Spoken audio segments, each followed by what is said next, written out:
सर्वमंगल मांगल्ये शिवे सर्वार्थ साधिके शरण्ये त्र्यंबके गौरी नारायणी नमोस्तुते।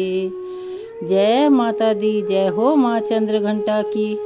स्वागत है आप सभी का आपके अपने चैनल हमारे संस्कार में। आज हम आपके लिए लेकर आए हैं माँ चंद्रघंटा की कथा, जो कि नवरात्रि के तीसरे दिन की अधिष्ठात्री देवी मानी जाती हैं। हम आपको सुनाने जा रहे हैं माँ चंद्रघंटा की कथा, और माँ चंद्रघंटा का आशीर्वाद आप पर और आपके सभी अपनों पर हमेशा बना रहे। माँ भगवती का तीसरा स्वरूप माँ चंद्रघंटा के नाम से जाना जाता है, क्योंकि इनके मस्तक पर घंटे के आकार का चंद्रमा होने के कारण ही माँ का नाम चंद्रघंटा पड़ा। देवी भागवत पुराण के अनुसार भगवती तथा महिषासुर की कथा इस प्रकार से वर्णित है। त्रिलोकी को त्रस्त करने वाले महिषासुर नामक दैत्य का जन्म असुर राज रंभा और महिष अर्थात भैंस के त्रिहाहन के समागम से हुआ था, और रंभ धनु का पुत्र था। धनु के पुत्र दानव कहलाए, और इस कथा में दिए गए वर्णन के अनुसार रंभ को जल में रहने वाली महिषी यानी भैंस से प्रेम हो गया, और उनके संयोग से उत्पन्न होने के कारण महिषासुर अपनी इच्छा और आवश्यकता के अनुसार कभी मनुष्य तो कभी भैंस का रूप धारण करने में समर्थ था। वह अनेकों रूप धारण कर लेता था। ऐसा कहा और माना जाता है कि दैत्य काम रूप होते हैं, और अपनी कामना के अनुरूप उनके द्वारा छद्म रूप धारण करने की अनेकों कथाएं हमारे ग्रंथों में प्रचलित हैं और वर्णित हैं। जब महिषासुर राजा बना तो उसने घोर तपस्या की और ब्रह्मा जी को अपनी तपस्या से प्रसन्न कर लिया। ब्रह्मा जी ने प्रसन्न होकर उसे अमर होने का वरदान दिया, जिसे देना संभव ना बताते हुए ब्रह्मा जी ने उससे कहा कि यह वर छोड़कर तुम कोई अन्य वर मांगो। उसकी अमरता होने की लालसा बलवती थी, यानी इच्छा बहुत ही तीव्र थी। वह किसी भी हाल में अमर होना चाहता था। तब उसने श्री ब्रह्मा जी से वर मांगा कि हे ब्रह्मा जी, देव, दानव या मनुष्य, इन तीनों में से किसी भी पुरुष द्वारा मेरी मृत्यु ना हो। और स्त्री तो वैसे भी कोमल अंगों वाली होती है, वह तो मुझे वैसे भी कभी नहीं मार सकती। यह सोचकर उसने ब्रह्मा जी से यही अमरता का वर मांग लिया। ब्रह्मा जी ने तथास्तु कहकर उसकी यह इच्छा पूर्ण कर दी। अब वर पा लेने के बाद महिषासुर ने पृथ्वी को जीत लिया और स्वर्ग पर भी हमला बोल दिया। वहां पर हमला करके देवताओं से भी वहां का आधिपत्य छीन लिया।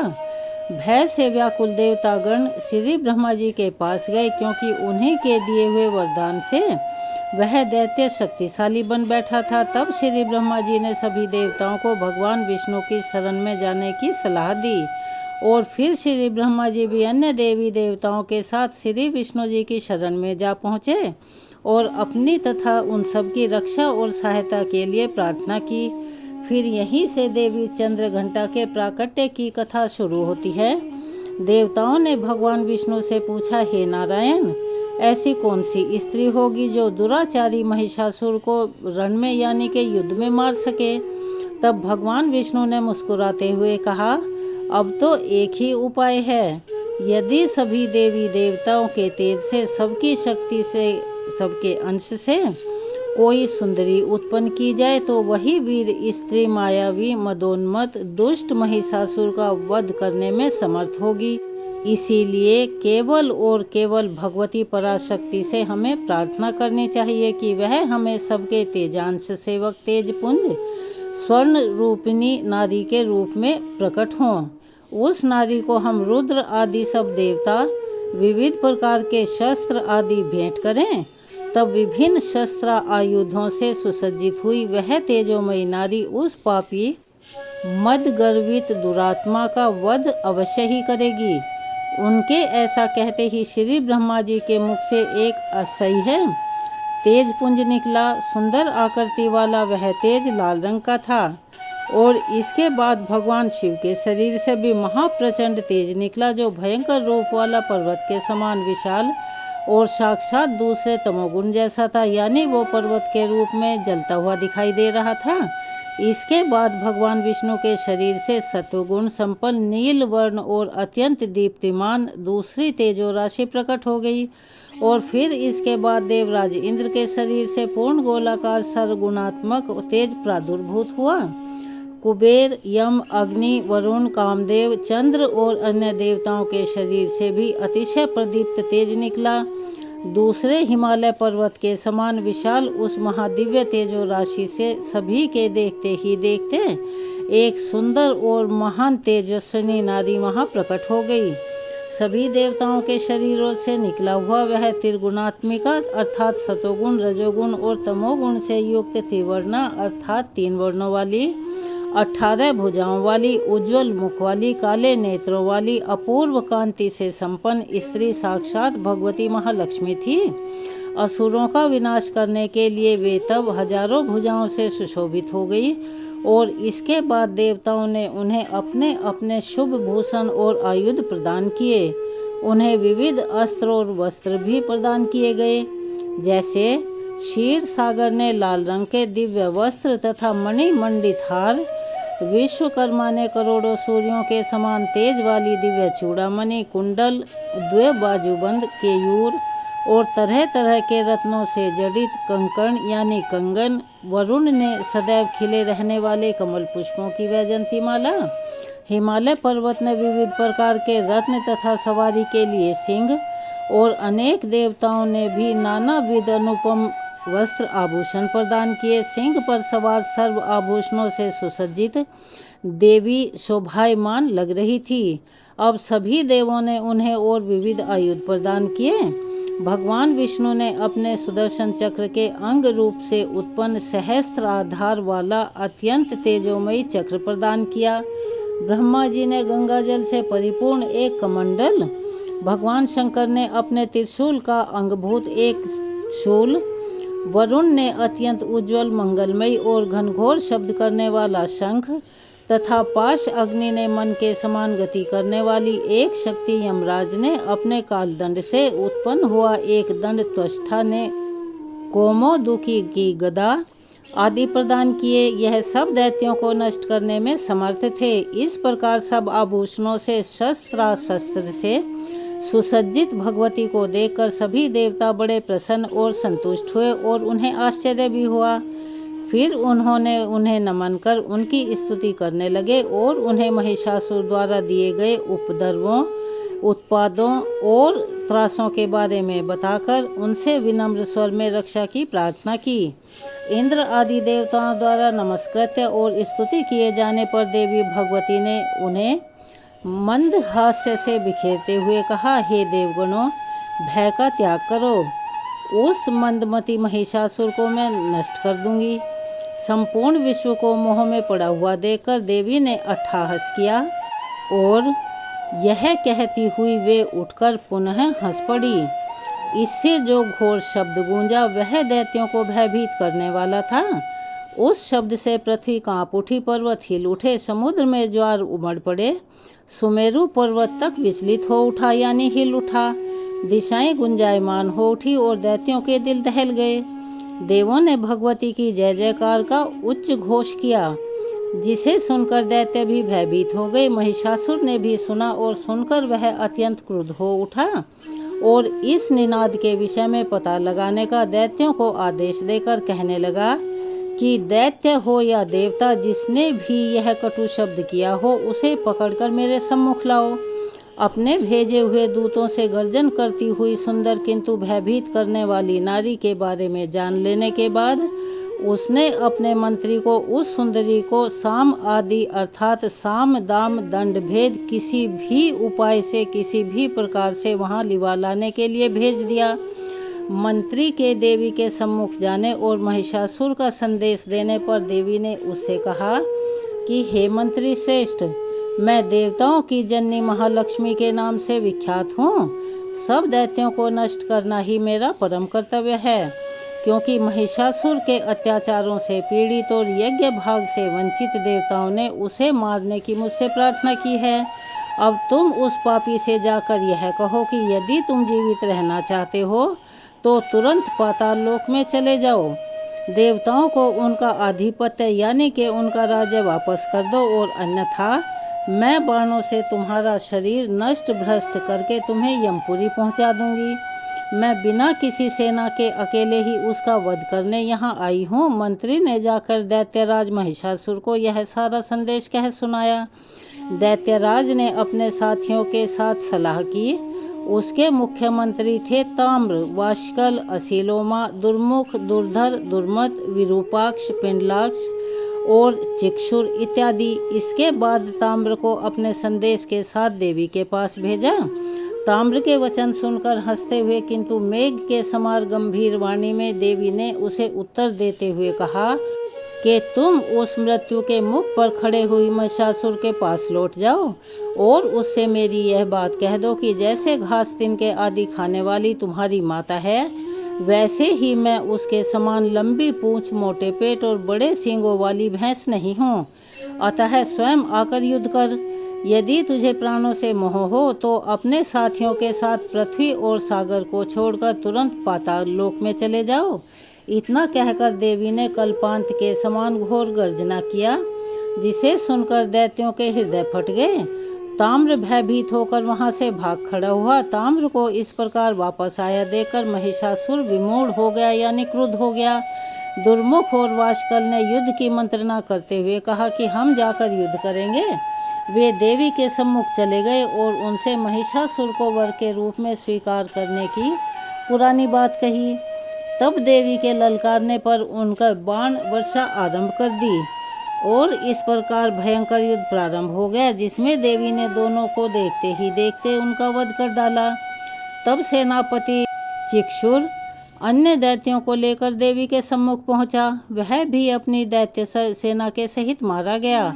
फिर तो असीलोमा और विडलाक्ष भी सैनिकों सहित देवी द्वारा मृत्यु का ग्रास बना दिए गए। अंत में महिषासुर स्वयं आकर्षक मनुष्य का रूप धारण करके युद्ध के लिए चला। उसकी मूढ़ बुद्धि में यह बात आ रही थी कि इस मोहक रूप से वह देवी को अपनी ओर आकृष्ट कर लेगा। उसने भगवती के सम्मुख पहुंचकर रस भरी बातों से देवी को अपने साथ जुड़ने और प्रीति संयोग की बातें कही, जो उसकी कामुकता का प्रदर्शन करती थी। उसके ऐसा कहने पर देवी खिलखिलाकर हंस पड़ी और बोली, हे दैत्य, मैं परम पुरुष की इच्छा शक्ति हूँ और मैं ही जगत को रचती हूँ। उस परम पुरुष के सिवाय अन्य किसी पुरुष की मैं कामना नहीं करती। वे सदा ही मेरे निकट रहते हैं, तभी मैं सदा चैतन्य रहती हूँ। और तू तो मंदबुद्धि है, इसीलिए स्त्री संयोग के लिए इतना व्याकुल हो रहा है, जो महादुख को देने वाला है। यथार्थ में मेरा ना कभी जन्म हुआ है और ना ही मेरा कोई रूप है। समय समय पर देवताओं की रक्षा के लिए मुझे रूप धारण करना पड़ता है। अब तू मुझसे युद्ध कर या पाताल लोक में जाकर निवास कर, यह तेरी मर्जी है। अगर तू मेरी बात नहीं मानेगा तो मैं तेरा वध कर दूंगी। देवी के ऐसा कहने पर वह युद्ध के लिए तैयार हो गया, किंतु तभी दुर्धर और त्रिनेत्र नामक दैत्य बीच में आकर युद्ध करने लगे और वे भी सब की तरह से मृत्यु को प्राप्त हो गए। त्रिनेत्र को इस प्रकार काल के ग्रास में समाया देखकर क्रोध में भरे हुए अंधकासुर ने सिंह के मस्तक पर लोहे की गदा चलाई। तब देवी के वाहन सिंह ने अपने नखों से उसे भी चीर डाला, उसके तिनके की तरह उसे चबा डाला। सिंह ने महिषासुर को भी अपने नखों से घायल कर दिया। जब उसने सिंह पर गदा चलाई, अब महिषासुर ने मनुष्य का रूप छोड़कर और जो अनेकों रूप धारण करने शुरू कर दिए। सिंह का, फिर हाथी का, सर्प का और अंत में महिष अर्थात भैंसे का रूप उसने धारण किया और उसने जोश में भरकर देवी पर सींगों से प्रहार करना शुरू कर दिया। तब क्रोध से लाल नेत्र कर भगवती चंडिका ने अपने त्रिशूल से उस पर आक्रमण किया। वह मूर्छित होकर फिर उठ बैठा और देवी पर भयानक चीत्कार करते हुए पदों से आघात करने लगा यानी लाते मारने लगा। इससे देवगण भयभीत हो उठे, किंतु देवी ने सहस्त्र आधार वाला चक्र हाथ में लेकर उस पर छोड़ दिया और महिषासुर का मस्तक उस दारुण चक्र से कटकर उसे युद्ध भूमि में गिरा दिया। फिर उसका कब अर्थात धड़ भी घूमता हुआ पृथ्वी पर जा गिरा। इस प्रकार दैत्यराज महिषासुर का अंत हुआ और भगवती महिषासुर मर्दनी कहलाई। तो चलिए एक बार मेरे साथ प्यार से बोलिए, महिषासुर मर्दनी माता की जय। देवताओं ने आनंद पूर्वक जय घोष किया। महिषासुर के वध से शेष भयभीत दानव अपने प्राण बचाकर यानी सिर पर पैर रखकर पाताल लोक में भाग गए।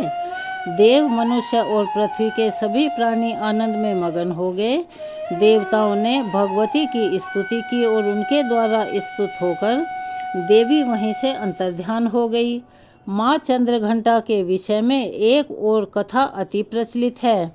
कालिका पुराण के अनुसार महिषासुर भद्रकाली का एक अनन्य यानी बहुत बड़ा भक्त था। उसने माया से स्त्री रूप धरकर कात्यायन ऋषि के पुत्र के एक शिष्य को एक बार मोहित कर दिया था, जिससे वह तपोभ्रष्ट हो गया। इससे क्रोधित होकर कात्यायन मुनि के पुत्र ने महिषासुर को श्राप दे दिया कि उसका हनन एक नारी के द्वारा होगा। एक बार देवी 18 भुजाओं के साथ उस भक्त के सामने प्रकट हुई और उसे वर मांगने के लिए कहा। महिषासुर ने कहा, मेरे पास सब कुछ है, केवल मैं देवताओं की तरह यज्ञों में अपने यज्ञ का भाग पाकर देवताओं की तरह यज्ञों में पूजित होना चाहता हूँ और संसार में जब तक सूर्य देव विद्यमान हैं तब तक मैं आपके चरणों की सेवा कर परित्याग ना करूँ।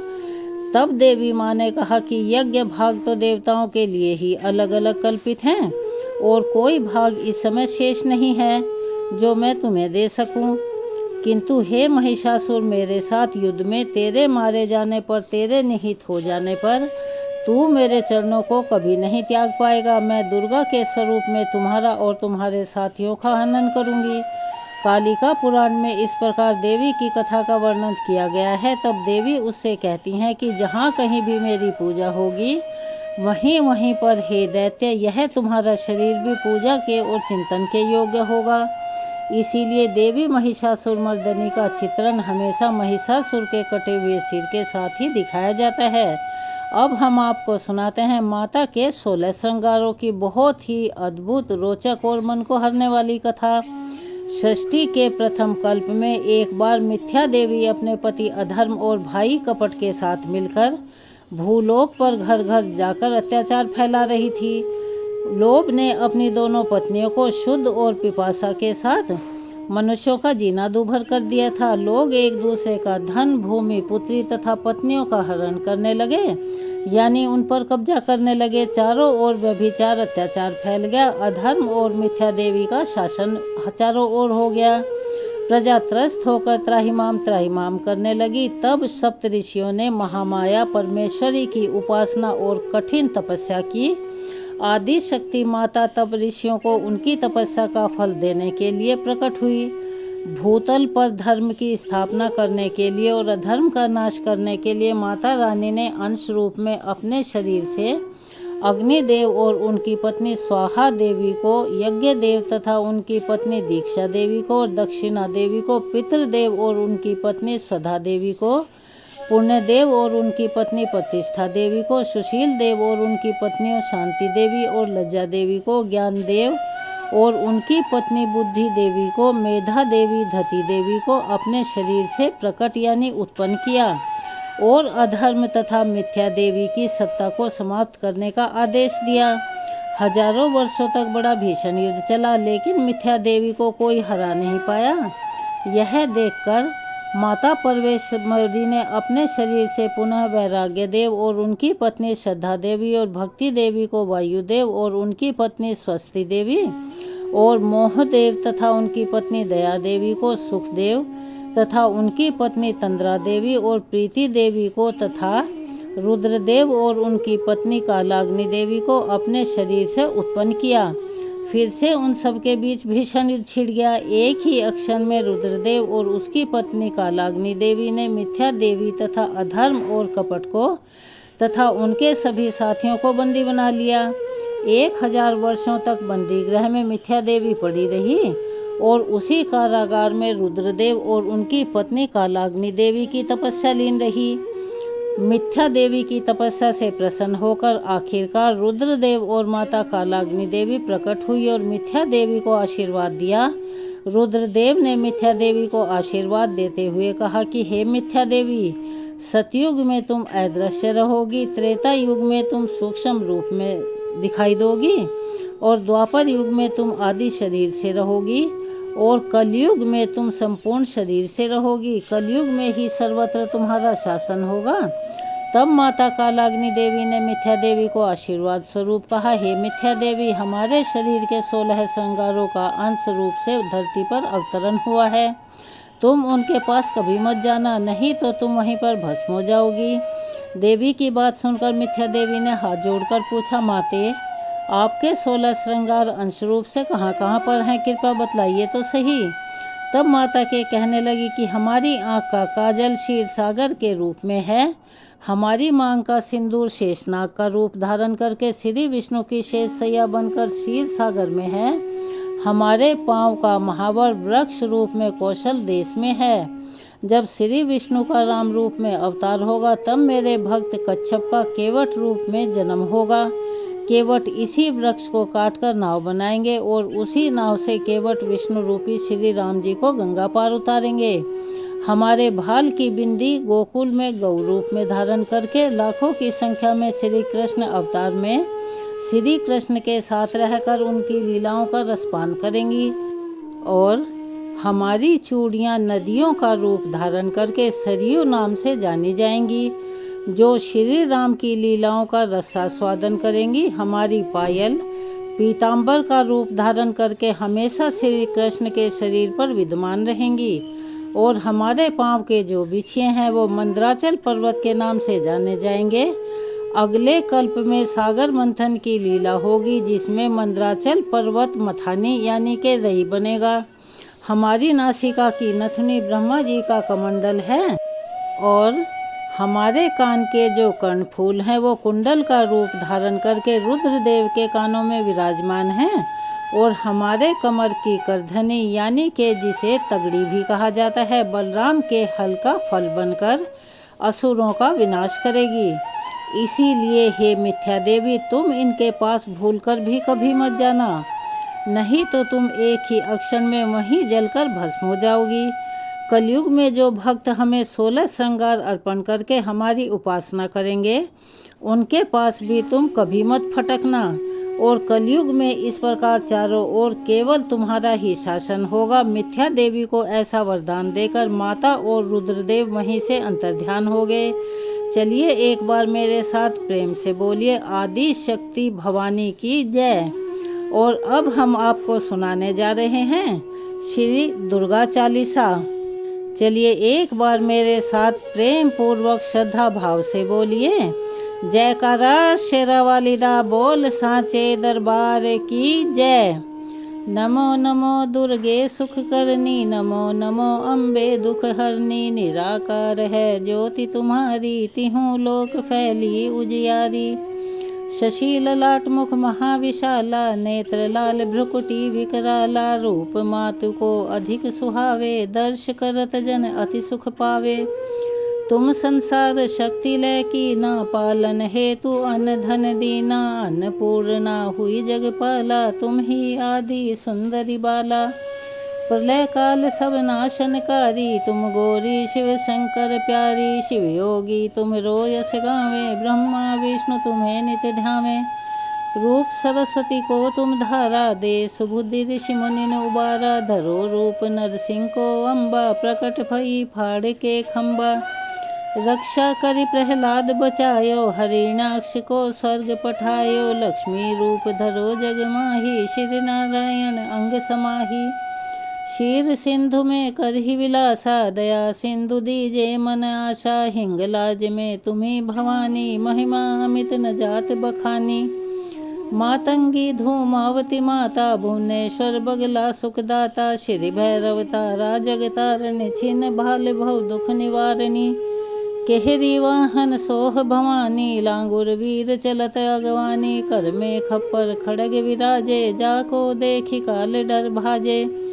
सोहे अस्त्र और त्रिशूला, जात के उठत शत्रु है सूला, नगर कोटि में तुम्हें विराजत, तिहूँ लोक में डंका बाजत। शुंभ निशुंभ दैत्य तुम मारे, रक्त बीज शत्रु संघारे। महिषासुर नृप अति अभिमानी, जही अग भार मही अकुलानी। रूप कराल काली को धारा, सैन सहित तुम उन्हें संघारा। परी भीर संतन पर जब जब, भई सहाय मात तुम तब तब। आबापुर अरबा सब लोका, तब महिमा सब कहे अशोका। ज्वाला में है ज्योति तुम्हारी, तुम्हें सदा पूजे नर नारी। प्रेम भक्ति से जो यश गावे, दुख दारिद्र निकट नहीं आवे। ध्यावे तुम ही जो नर मन लाई, जन्म मरण ते सो छुट जाई। योगी सुरमुनि कहत पुकारी, योग न होय बिन शक्ति तुम्हारी। शंकराचार्य तप कीनो, काम क्रोध जीती सब लीनो। निष्दिन ध्यान धरो शंकर को, काहू काल नहीं सुमरत तुमको। शक्ति रूप को मरम न पायो, शक्ति गई तब मन पछतायो। शरणागत हुई कीर्ति बखानी, जय जय जय जगदम्ब भवानी। भई प्रसन्नादि जगदम्बा, दई शक्ति नहीं कीन विलंबा। मोको मात कष्ट अति घेरो, तुम बिन कौन हरे दुख मेरो। आशा तृष्णा निपट सतावे, रिपु मूरख मोहि अति डर पावे। शत्रुनाश की जय महारानी, सुमरो इच्छित तुम्हें भवानी। करहु कृपा हे मातु दयाला, रिद्धि सिद्धि दे करहु निहाला। जब लगी जीऊँ दया फल पाऊँ, तुमरो यश मैं सदा सुनाऊँ। दुर्गा चालीसा जो कोई गावे, सब सुख भोग परम पद पावे। नमो नमो विंदेश्वरी, नमो नमो जगदम्ब। संत जनों के काज को करती नहीं विलंब। यहाँ पर दुर्गा चालीसा संपूर्ण होती है। एक बार मेरे साथ प्यार से बोलिए जयकारा शेरा वालिदा बोल सांचे दरबार की जय। आप सभी से निवेदन है, अगर आप चैनल पर नए हैं तो प्लीज़ चैनल को सब्सक्राइब करें, वीडियो को लाइक करें, ज़्यादा से ज़्यादा शेयर करें, बेल आइकन को भी अवश्य ही दबाएं। कमेंट्स बॉक्स में जय माता दी, जय हो माँ चंद्र घंटा की, हर हर महादेव लिखना ना भूलें। अपना प्यार और सहयोग हमें ऐसे ही प्रदान करते रहें। धन्यवाद।